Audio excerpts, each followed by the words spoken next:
Hello, everyone. Welcome to Real Talk Food Safety with Tia and Jill.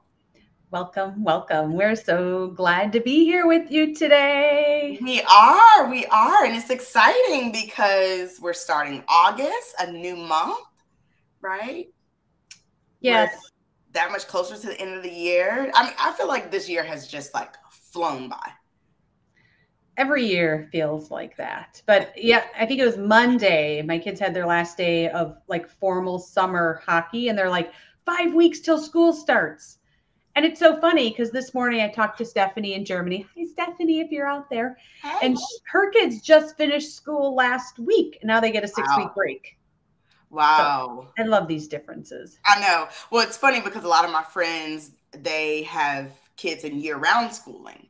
And so they're starting to go back like last week. Mm-hmm. And so it's so interesting. It's like these breaks are not long enough, but sometimes it seems like they're so long, right? And it's time to get back to school. It's just, but one thing for sure is that time is moving forward.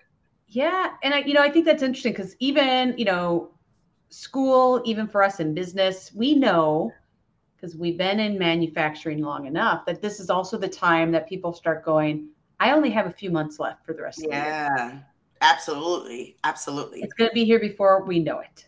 It is. It is. So even as we start thinking about those goals, right, and how we want to grow, you all know, right? We're all about growth. We're all about development. And so we start having those conversations around where are we? We only have a little bit of time left in this year. Uh-huh. And Mhm. that's why, even as we get started, if you're out there, whether it's live or you're here on replay, I would love for you to drop an emoji that represents how you feel about the end of year performance reviews that are coming up. Mm-hmm. I wish I could add an emoji, right? I think for me, it depends, right?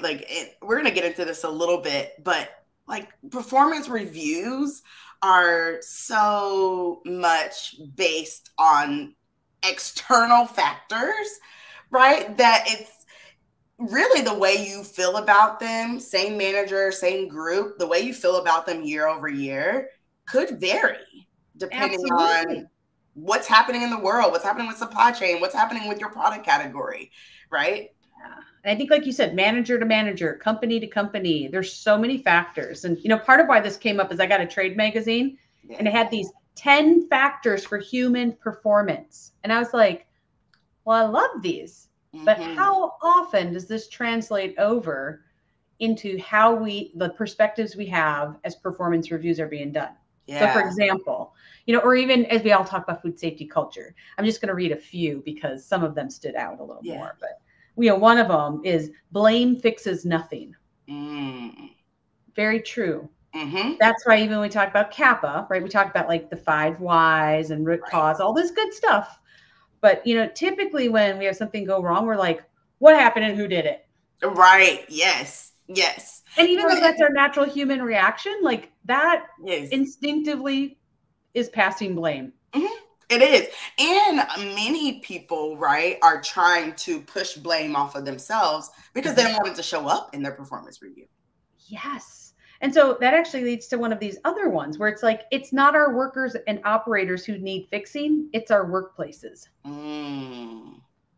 That's Love one it. of my favorite ones on the list because, many times you hear people, it's that saying of like, if there's a problem going on, throwing more people at the problem might not be the solution. Reorging is probably not the solution, right? You need to understand what is the root cause, and many times it falls within this process, this system, really our workplace. Yes. So another one I liked was if you place good people into bad systems, you will undoubtedly get undesired outcomes. Mm-hmm. And I think Mm-hmm. about how often situationally being in spaces where like we're right? We're just put in spaces where we're like, this is maybe a toxic environment or a culture that doesn't support improvement or, leaning into taking care of people. Right. Or, actual root cause. Like, let's all Band-Aid the whole place. Yeah. Yeah. Exactly. We also see it too, like when a problematic or disruptive person, right, on the team gets moved to another team. Oh, yes. Right. And that has a stronger manager, that has a manager that maybe covers all the senses of learning, right? Whatever it happens to be, right? Like they really lean into their people, really understand what they value, really understand who they are as a whole person. And that person starts to thrive. Yes. Right. In that environment. Yes. So, I love that. Yeah. That kind of shows you, right? Like, even if they are a great performer or could be a great performer, are they actually in an environment that will bring that out of them and allow them to thrive?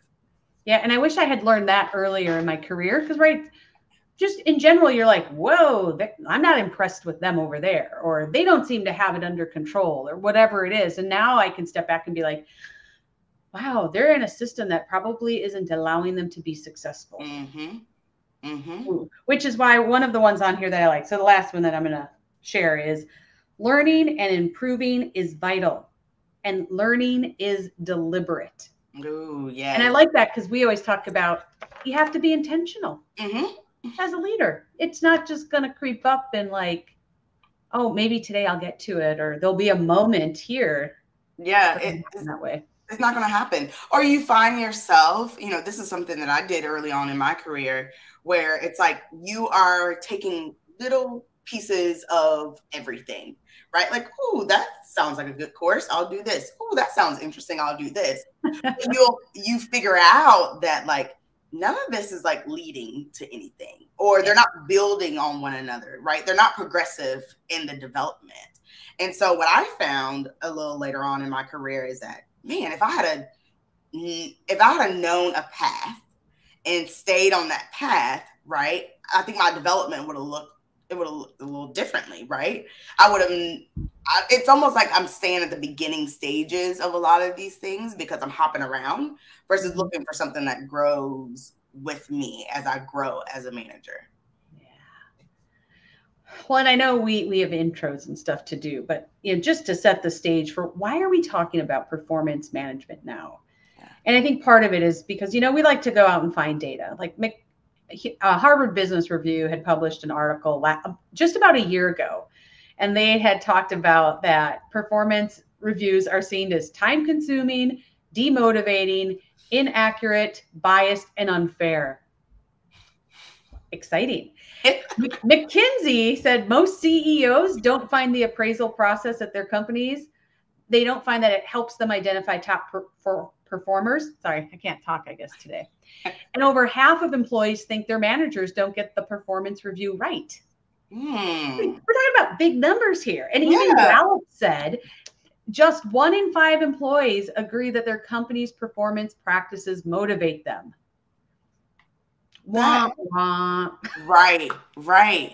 And it's amazing why organizations struggle, right, to develop their talent, to get the talent in the right place in their organization with those numbers. Yeah. Right. And I mean, it's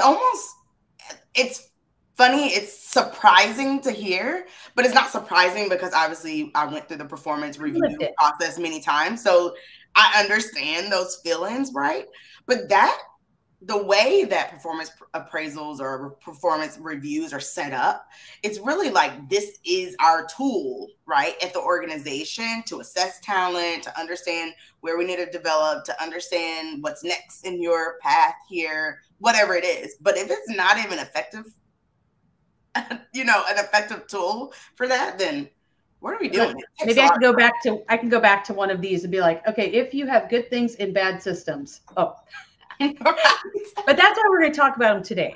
Because, if you've been with us for a moment, you know that we are advocates that as leaders, we get to step up and do things different. Yes. And so today, not only are we going to talk about some of the parts that make this process clunky, icky, unfair, all those things that Are reported through HBR, but we're also going to talk about like, what are the things that you can do to step into your power as a leader and have these be more effective? Yes. Because that's really the game changer. Mm-hmm. It is. And we, you know, if you've been here, you know, we talk about this where you really are the catalyst to change. And it's important for you to understand how you could start that spark, right? So that you could see that transformation and accelerate it right through your career, but also at your organization. It's possible. Yeah. It's just, it honestly starts with you. Whether you're at the top, whether you're on the front line, whether you're somewhere in the middle, it starts with you. It does. And that's why, you know, I'm going to even start with our shameless plug of our leadership development programs, because boot camp is open for fall. Yay! Yes. So we are now taking applications to join boot camp, because the way to be a better leader, the way to have better human performance is by being a better leader. And that's what we do, because we believe that we are phenomenal technical experts in the food industry when we're in our food safety quality roles, R&D, engineering, you name it. And we're good people. We're good, nice people. But being better leaders is where we're looking to help people move so that we can take care of our teams better. We help our organizations perform better, and we get more out of it. We do. We do. And, you know, to move that dial, right? We can't continue to do the same things we've been doing over these last decades, right? Because we're really not moving the dial on people, right? We have insert culture, right? Which is people. If we are not doing the things, right, that takes care of our people, that help them develop and become better leaders, then we're kind of running around in a circle. Yeah. And that's why, if you're just joining us, you know that like we don't do out of the box leadership development. If you want that, go see John Maxwell or Tony Robinson or Mel Robbins, whatever, go over there. Because what we do is we do coaching-based programs that are relatable, practical, progressive. They help you grow through your career when you are in technical roles in food, because we have to lead differently. So we do. Yeah, which is why today we're going to talk about performance management. Yeah. And really diving into, like, once again, just the basics. Like, why do we do these? Where they go wrong? And what you can do. Yes. Yes. So y'all know the drill. Drop in the comments. Yes. Questions you have, those emojis, we want to see them. Share a little bit about how this process has been working for you as we navigate through these and which ones resonate. Absolutely. Absolutely. So let's start with, what is a performance review? Why do we even have them? Yeah, that's a really good question. And right, we came up with a couple different definitions that people had, right? One was from Qualtrics. It's a formal, regulated feedback mechanisms in which managers and other key stakeholders assess an employee's work performance. Formal, regulated. Wow, sounds exciting already. In which managers and stakeholders assess someone's performance. Right. Yes. Interesting. Yep. But I do like this. I do like it that they say that the purpose is to identify strengths and weaknesses, and then offer constructive feedback for skill development in the future and assist with goal setting. Yes, that part is positive. I think that's great. But I will say one thing to call out, just with, as you're thinking about like what is it at my organization, I think you were hinting to it, Jill, on like, it's someone else that's doing the assessment, right? And they're identifying strengths and weaknesses, and or opportunities, depending on what term you use. And some organizations have kind of switched it where it's like it's a joint effort between the employee and their managers and maybe even others. But it's still this whole piece of being formally regulated, probably by HR, probably by a group that doesn't really interact with what we do in the technical field, right? Trying to identify strengths and opportunities within other people. Yeah, just the way they define it makes me feel like I'm going to the principal's office. Right. Right. And I think, that that right there is an important part of like even those first emotions that you have when you think performance management and performance reviews. Those are the things that as organizations and well, probably I'm gonna say as leaders, because we get the power in that. How do we even start shifting what that brings up in people's mind that creates these thoughts and emotions right away? Right. Yeah. Yeah. I do like the Harvard Business Review definition a little bit better, where they talk about the purpose of the review is twofold: an accurate and actionable evaluation of performance, and then development of that person's skills in line with job tasks. I would even say career, right? Like where you want to go, whether it's that next step or enroll or into the future. Mm-hmm. Yeah. And I think the part that I like about both of these is like where they talk about the helpful part is as an individual working here, do I have the right skills to do this role or to do it to the next level or do it better? And am I aligned with the organization? Because I could be really good. Like I could be the best pottery maker ever for Estia, but like that's not necessarily helping us. Right, exactly. It's true. Even though my house will be full of beautiful pottery. Yes, and maybe we could brand them Catalyst, but I'm not. So let's not even like think about that dream right now. But I think that's part of it is sometimes people come into roles and we've got great skills, but maybe not all of them are being really focused to help in the areas that we need to help drive business and organizational goals. Right. And that's important. You know, I think that kind of goes into really making sure that even like our own personal roles and goals actually align with those business goals. Yes. Right. Like you might love doing pottery, right? But if it doesn't align, then you probably shouldn't be working on it during times that you should be working on business goals, right? Yeah. Right. Which really goes into when we talk about like what's the theory behind why we even have performance management. And the first one is aligning personal roles to business goals. Yeah. Which is important, you know, and I think that as a person that's going through performance reviews, it's important to make sure that alignment exists. Mm-hmm. Yes. There, right? In writing, right? Which is a positive thing. Yeah, and this really goes back to what we talk about all the time with purpose. People want to do things where we have a purpose and the work we do matters. Right. So as leaders, it's really our responsibility to say, gosh, if we're working over here, how is that? Let's help connect all the dots to see where it's fitting. Maybe it's one dot to get there. Maybe it's 10. Mm-hmm. You know, if it's 10, then maybe we need to think about that work and what we're doing. Right. But right, I'll even say, right, I've had projects where it's like my pet project over here that I'm working on that probably isn't one of our company's main goals, but I think it's important. Right. Yeah. And so those are the things I think as leaders that we help flush out and understand and go, is this something that should be a goal? Mm-hmm. Or is it something like, hey, it's cool that you work on that in that, you know, you can do that, but after all the other parts are done. Right. Exactly. How does it fit? Exactly. Yep, I agree. And even thinking about too, you know, I've also had those pet projects where I'm like, it needs to be a goal, and here's why. Mm-hmm. These organization, you know, values and vision and the goals, right? Relating it there, that's important. This time is meant for that, right? Mm-hmm. To say like this directly relates to a goal that we have this year, or, you know, our 5-year goals, right? Mm-hmm. This is how we're building to get there. And I would say if it matches, right, then get credit for it. Absolutely. Yeah. But I think it also helps with understanding job roles. That's number 2. Yeah. Because if I'm doing a pet project or I'm working on something, does it fit within my job description? Right. And it doesn't mean that I can't work on it, but I think there needs to be that conversation about like, does it fit? How does it fit?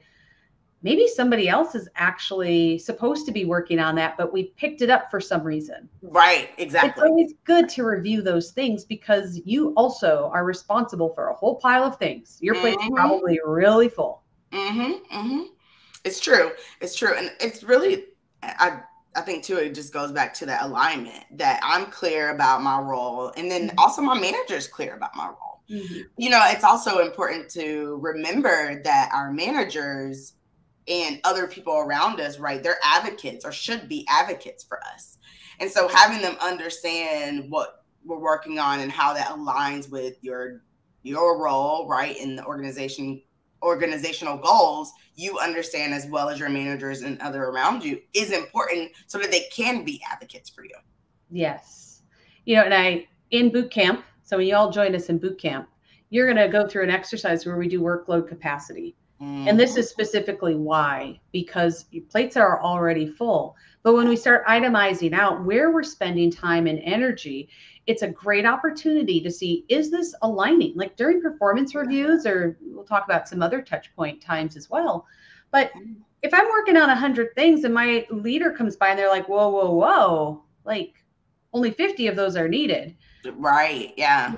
Then that's a really great place for us to stop and see what's happening, because this is essentially the contract that you have, because your company is paying you to do specific work. Yeah. What is that specific work? Right. Exactly. Exactly. And it should be written out and documented.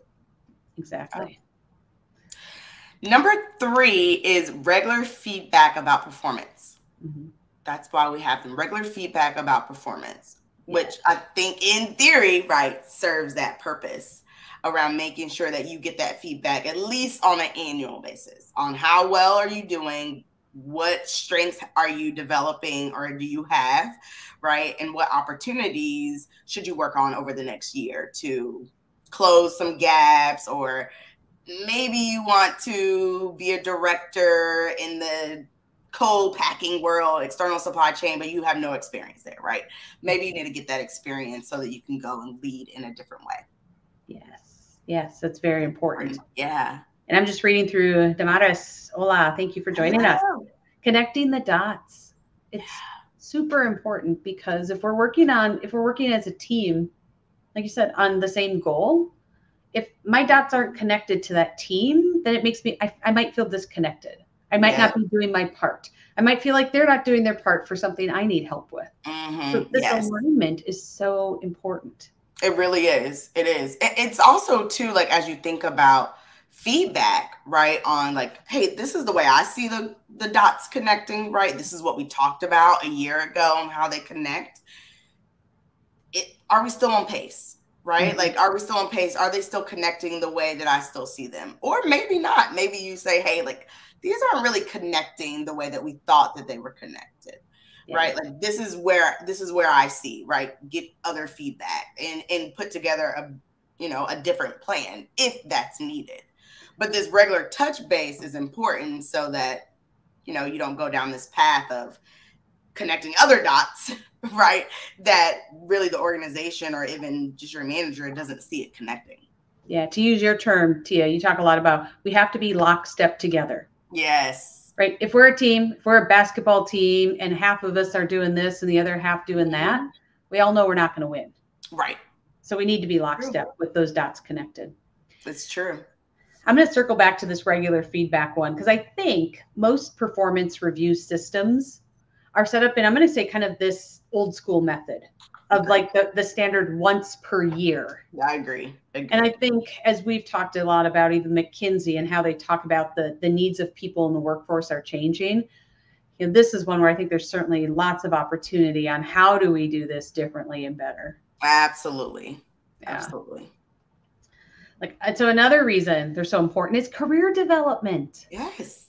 Yes. We talked a little bit about it. We've mentioned it on, this should help you shape where you want to go and how do you get there. What skills should you be adding to your toolbox, right, to build so that you can progress in your career, whatever it is that you want to do. Yeah, and this is where I think some of that balance of power, respect, and learning from each other, right? Organizations, oftentimes we feel like we have to give to what they need.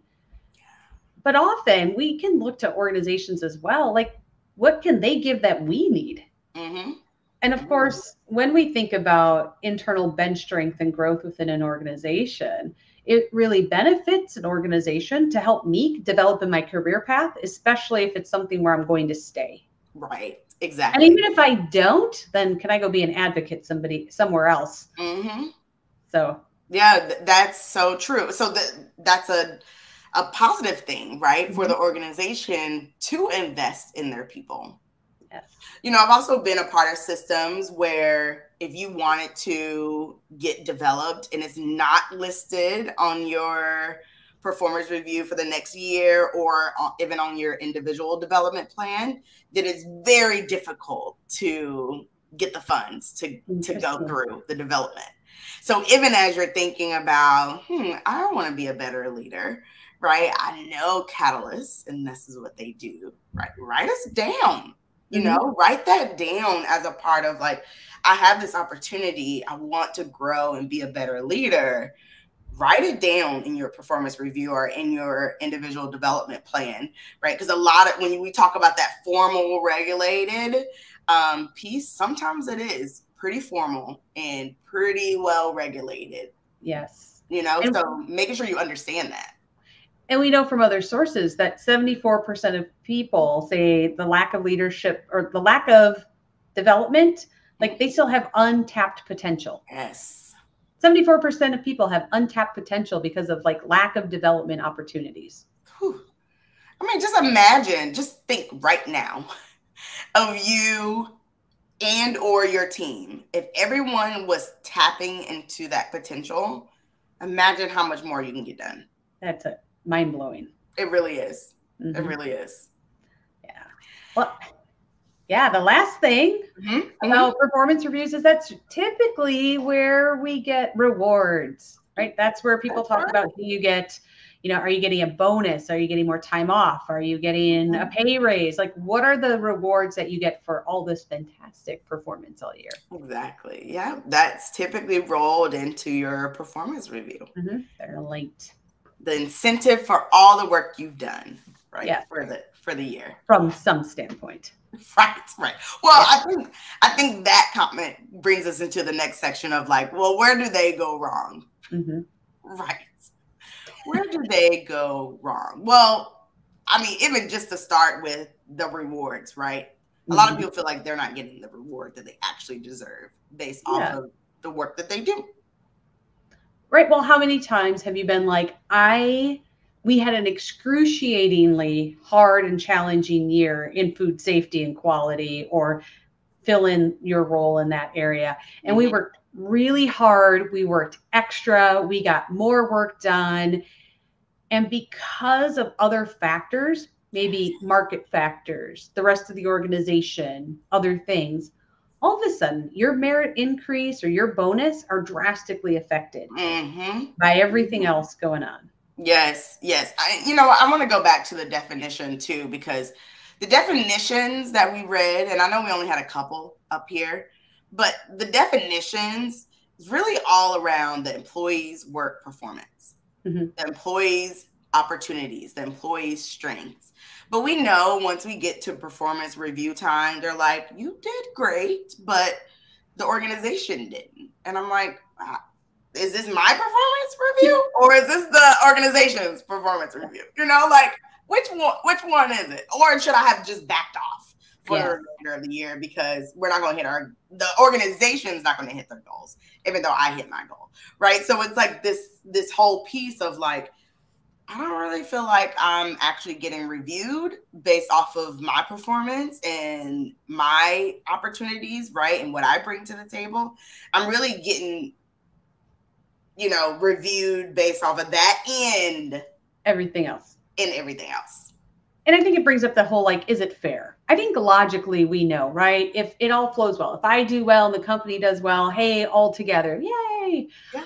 But I think it also goes into those things like, oftentimes we are in systems that are not giving us the desired outcomes. So no matter how hard we work, no matter how much we invest, no matter how much we personally put into it or feel responsible for it, if the system is poor, we may not be able to overcome that. We talk a lot about influence circles, like what's in your circle of influence, right? And if you know that something that's outside of your circle of influence, really these larger workplace systems may not be in your circle of influence right now. But if they're influencing your performance review, then that's when people start to feel like, well, it's really not fair, because what we've talked about at the beginning of last year, right, are the goals that I influence, the goals that I'm responsible for. And so that's when performance reviews start to get like, you know, this is where they start to go wrong. Yeah. Yeah, Abby, you did great, but. Yes. Well, and I think there's also this gap because there's these different things. We want to assess individuals because we know individuals are working here, but yet so many organizations are also like team. Yeah. Right? Like, how are we championing how we are working and meeting goals and objectives as teams, but then also the organization. Mm-hmm. And I think sometimes our performance review systems don't always align with perhaps the culture we're trying to cultivate in the organization. Yeah. So what I mean is, gosh, our team is going to work together and do all this work. As a team, should we be assessing where we're at? Mm-hmm. Mm-hmm. Or is it making us more competitive when we have individual performance reviews? Yeah. Where we're like, well, they didn't do their part, but I'm going to come over here and do my part because I want a better performance review. Yeah. So I think there's some of that goes into like these things that come up and perhaps are conflicting for us on like, well, what do I do here? And it's not consciously, like I wouldn't consciously be like, I'm not going to work for the team. I'm coming over here to do my own thing. But there are times when the team's been really difficult and I'm like, you do what you're doing. I'm going to do what I'm doing. Right. Exactly. And it's all thinking about like how you are going to be viewed, right? Yeah. Where it's like, because you are being assessed on an individual level, and many different organizations have many different setups, right? Like we've seen where people get a number between 1 to 5, right? Mm-hmm. And you and I can have the same number, right? But everyone fits in a bell curve, right? We've seen the ones where people are ranked. Someone's got to be 1 and someone got to be 100, right? So it's like seeing these different ones. It's really important to think about like, what are the cons around them, right? And even, you know, Abby, it's funny, like I was gonna think of an emoji, but I didn't want to be negative about it. But that's what, when we hear performance reviews, like that's the vibes that kind of get put into the air because of the structure, right, that has been built around it, where I mean, I'm sure great intentions, but as employee needs change, right, generations change, what people expect from their organizations, that changes. We really haven't seen this performance review process change that much. Even when, and I've been in organizations that change their rankings, change their stuff, right, during the time that I've been there. But it's really the same thing with different words. It is. You know, and I think the other part is, not only is it hard to be a team member, right? We're all on the receiving end of this. Mm-hmm. But, you know, when you have direct reports too, you also are placed in this spot where, let's say it is kind of a competitive thing where you have to rank your team. Yikes. Hard. That gets really hard to when leaders are forced to have to say, I have to pick somebody who's on the bottom. What if I've built a really fantastic team and everybody has different strengths and weaknesses, but collectively we rock. Yeah. But now you're forcing me to say someone gets less because that's the way the system works. Yeah. It's limiting. It is. You know, the word that kind of comes to mind is that it limits. Yeah. It's scarcity mindset. And limiting. Yes. Mm-hmm. Yes. You know, I think we talked a little bit about just business processes, right? And like that starts to seep into your own individual performance review. And sometimes those systems are just not working well. And the people that can put more resources towards systems, or maybe it's not even a priority, right? It depends, but that is still influencing, right, what is going into your performance reviews. Yeah. And I think part of it is sometimes, you know, this is where it gets so important too when you talk about the business process, but like the KPIs have to align. Yes. Yeah. Because I've had on high where corporate says everybody needs to improve engagement. And right now all that flows down. It's really hard to shift the aircraft carrier. Engagement scores are like aircraft carriers. Right. But something that would be meaningful is like, am I having the scheduled one-on-ones that I'm supposed to have? Mm-hmm. Am I routinely doing something, fun and celebrating my team? Like those type of metrics have to be really broken down so that they are meaningful and relate very specifically to the performance and the responsibilities that you have or that you're passing on to your team. Yes, so important. So important, right? And I think they go wrong when those KPIs really aren't driving. Yeah. Really aren't driving meaningful change. Like you're saying, like in the period of time, really you're talking about a year, right? When you're looking at engagement scores or assessment surveys, right? Like that is a ship. And to get that to change, that takes years to do. So what are you doing year over year to get that ship to move? Yeah. And I always chuckle. Someday, Tia, we're going to do a show on, is it a KPI or is it just a process measure? Right. Yes. That's going to be a show coming up sometime. Yes. Yes. An important process measure versus a KPI. What's the difference? Right. Because everything is not a KPI. No. Right. And something might be a KPI for a few years, right? Or a couple of years or whatever it is. And then it drops off to be just a metric, right? That'll be another show. That'll be another show. One other thing to bring up here is that where they go wrong is that they can be biased, right? Like sometimes there's only one viewpoint there. Sometimes there could be more right there. We know if you've done performance appraisals or performance reviews and you have 10 people to do and you have a very short period of time because this year they're moving up the date and now we have less time and everyone's trying to get them in, and we've all been there, right? Are we really putting in the time that it takes to build a meaningful performance review?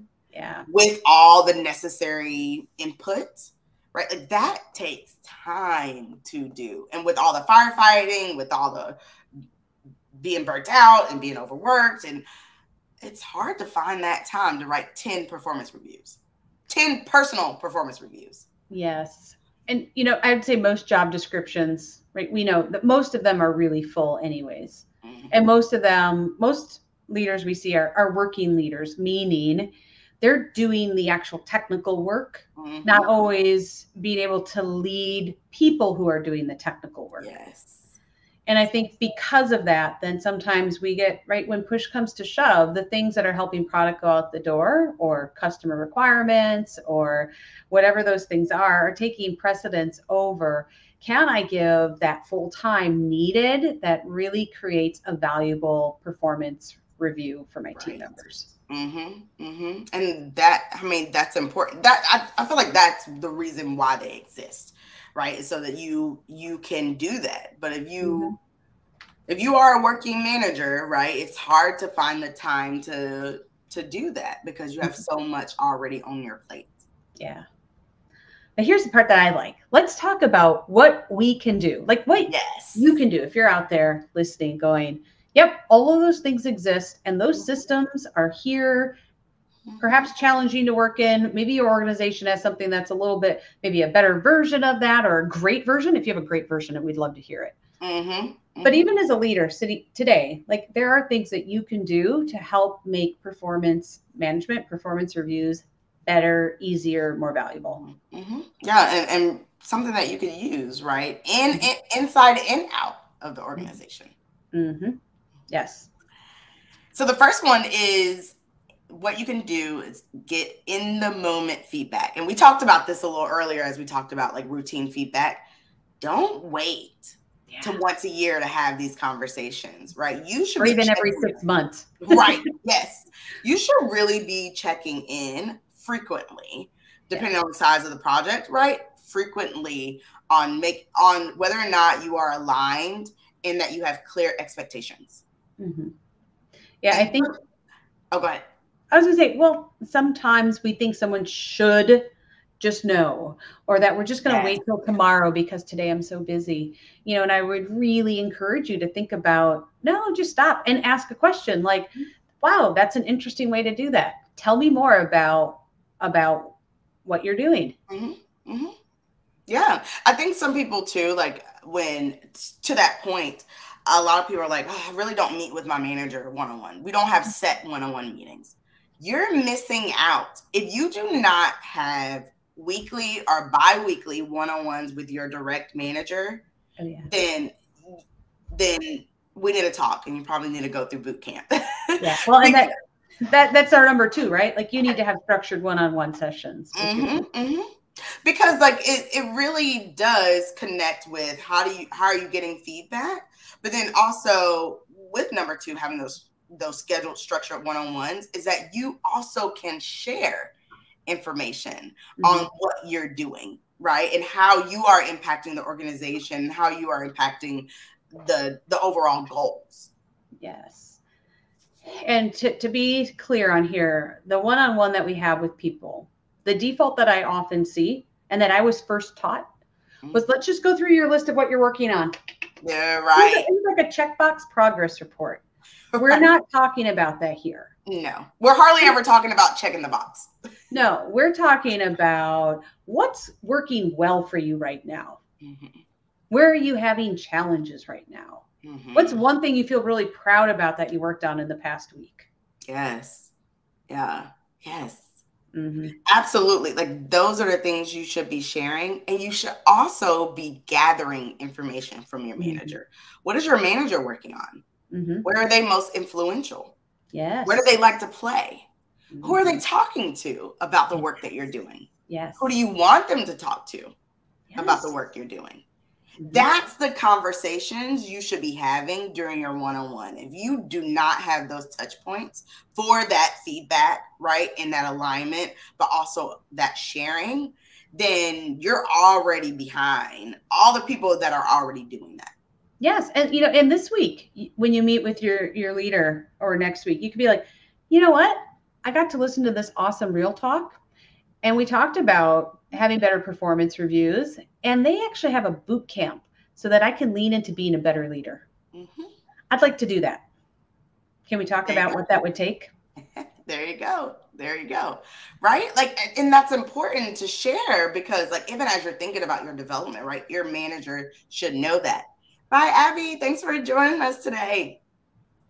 One other thing that I would note around number 2, the scheduled and structured one-on-ones, is that it's also not just with your manager.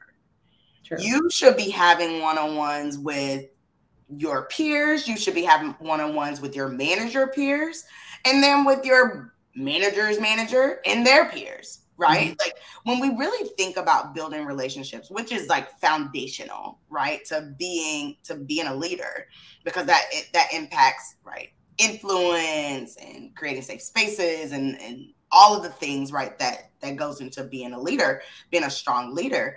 If you don't have those relationships, right, then it's hard for you to have conversations that might create conflict or friction, or solve a really complex issue where people have different viewpoints on it, or you have a different viewpoint on how we should do food safety, and this maintenance manager who you do not know, right, has a different opinion, right? Like it's hard having those conversations if you don't know or don't have a relationship with people.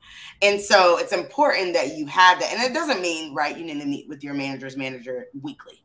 Yeah, different frequency. Different frequency. It might be once a quarter, right? But it's important that they are scheduled, right? And that you're having those, because you want to be able to share that information. Yeah. And, to be clear, we're not advocating going around your manager.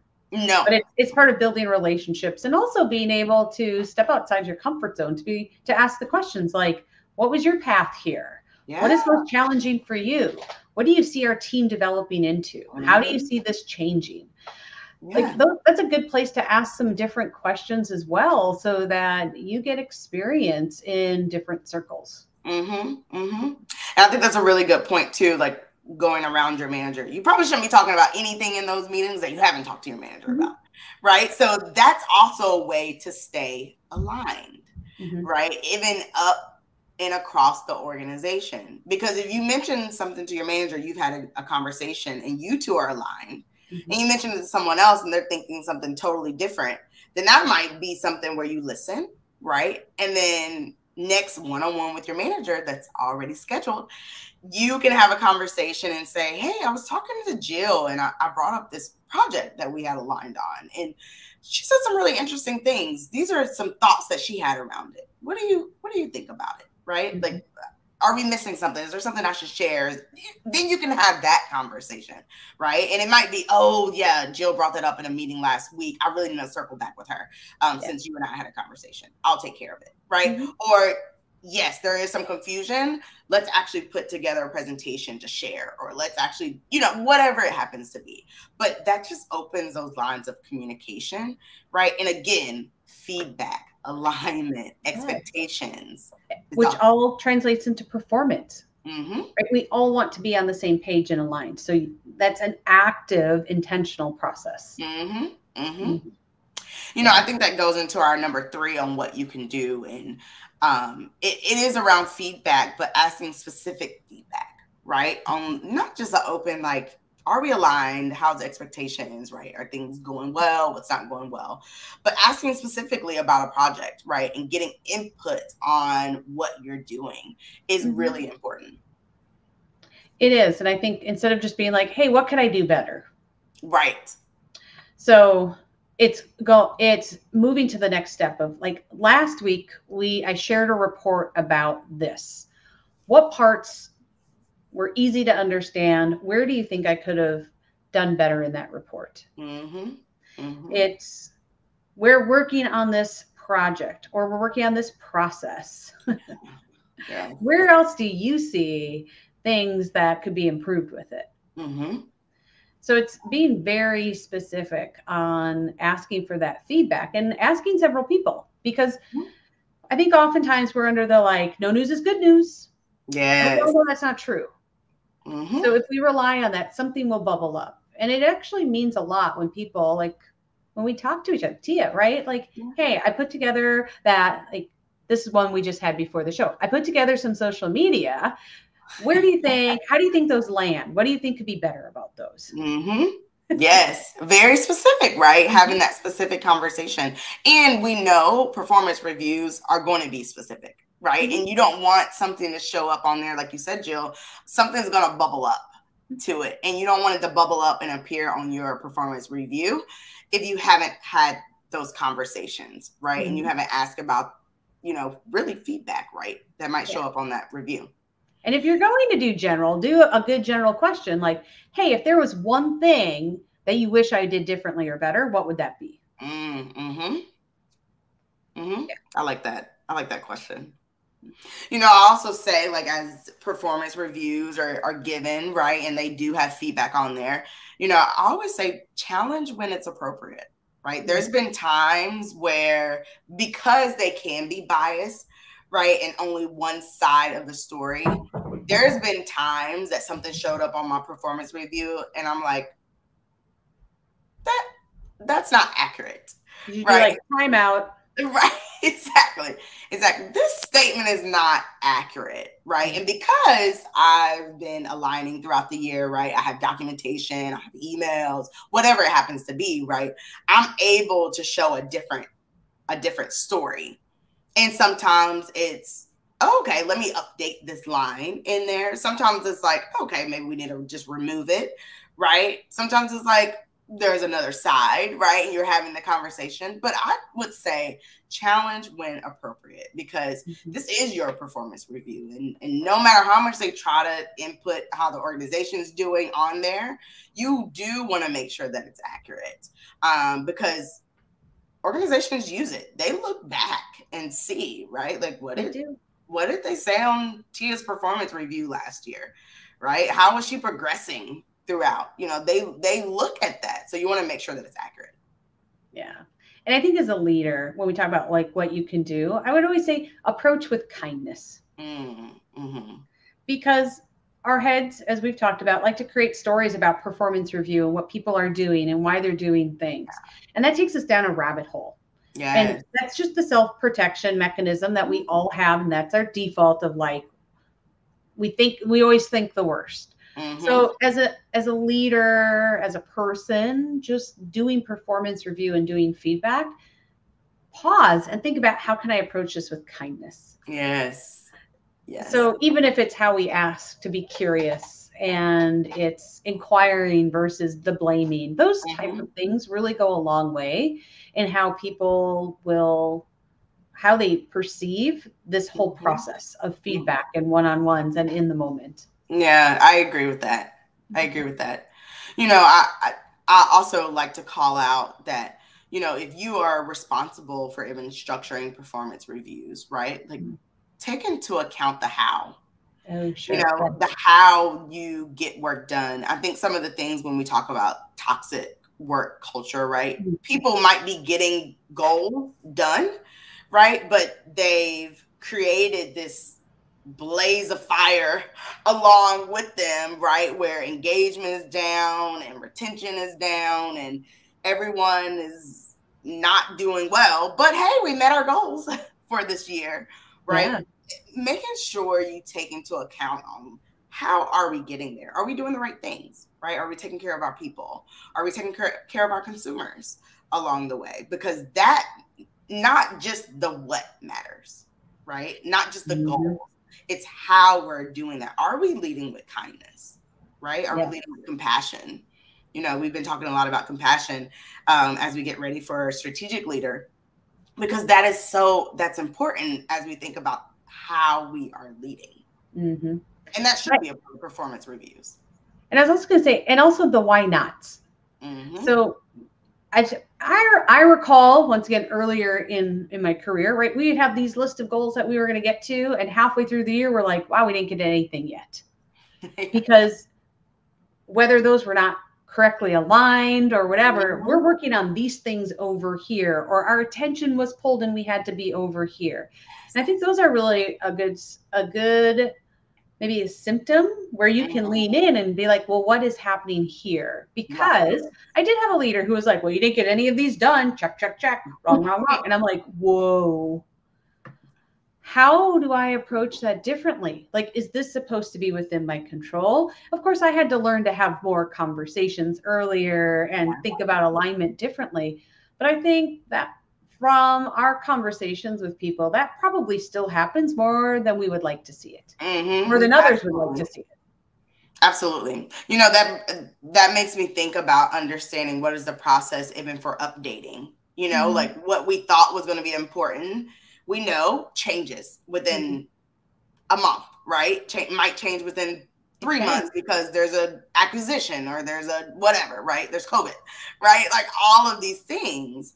You know, how do you update your goals for the year? Yeah. Right. I think that's important to kind of walk through, like, what is that process? But like you said, really tapping into ongoing feedback, right? And not waiting to the end is key, because then people start to have those conversations around, like, are these really still our goals? Is this really what I should be spending my time on? Yes. Yes. Oh, okay. We've covered a lot today. We've covered why we're even talking about performance management today, how they're defined, what the theory is behind them, where they go wrong, and then what you can do to really step into your power and step into, how do I either actively ask and or give feedback so that it's not just a once a year thing. Yeah.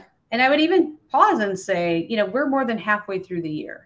So if you need to, like, if you're on replay or after the show, hit pause and take 5 minutes and write down the wins that you've had. Write down the things you want feedback on. Write down the development that you want to get. Write those things down, so that way when you come back, whether it's in a couple months as you're getting ready for like a more formal feedback system, or even if it's next week when you have time with your leader, you've got some information to help go to them and talk about, where do I stand? Here's what I need or want. Absolutely. And then make it a part of your ongoing, you know, your ongoing task of, I'm going to write down my wins. I'm going to write down what I need feedback on. You know, I used to write down my accomplishments once a month, because, you know, things change, things happen, right? But I would literally take a moment at the end of every month go through my calendar. I use my calendar a lot on like, okay, what did I do? What did I accomplish? What was I working on? And document those things. And that led to, okay, what I put in my performance review, right? It made that 10 times easier, but it also helped my manager in the sense of like, as they're writing, you know, 1 of 20, you know, what I mean, else they need to write. I was able to provide them with, these are the things that I've done throughout the year towards our goals and towards other things, right, that I've been working on. So I found that that has been really helpful. That's awesome. You know, and all of this, all the things we talked about today really wrap into how do you become a more intentional and influential leader? Mm-hmm. Of course, we think boot camp is where it's at. Mm-hmm. So Absolutely. If you go out to our website, you're going to see boot camp is open. You can reserve your seat today, and we start September 12th. Yes. And we're done December 21st, I believe. Before the end of the year. So by the end of the year, you're going to have 14 weeks of coaching-based leadership development specifically designed for you and people like you that are technical in food. Yes. Amazing. Yes. Join us because, I mean, just the things that happens in boot camp to get your mind right, really mindset, right? And how you are we like to think about as boot camp is like you're working on yourself so you could be a better leader. And how do you get things in place when you talk about your mindset, when you talk about building relationships, when you talk about workload capacity, right? How do you work on yourself to sort of get out of your way so that you can actually be a better, more influential leader? Yes. And if you are thinking, gosh, I'm not sure, we'll share a link where you can go watch the entire module 1. It's a free preview. Go take a peek and see what you think. Yes. Right? Why not? Why not? Why not? It's awesome. It's awesome. And so we do hope to see you in September in boot camp. If you have any questions, of course, reach out to us, connect with us. We love hearing about what you have going on and how we can help. Yes. And of course, we're going to be back here next week, same time, same place. And we're going to have our very special friend, Brian Armentrout, on with us. Yes. Brian is making it to the show. We're so excited about it. We very much are excited about that. So we thank you for spending this time with us. We appreciate your comments and your sharing. And we'll see you next week. Absolutely. Oh, I do want to call out today, Poison dropped on Netflix. So all right. Go check that out too. Many more conversations after that one. Awesome. All right. See you all next week. Bye-bye.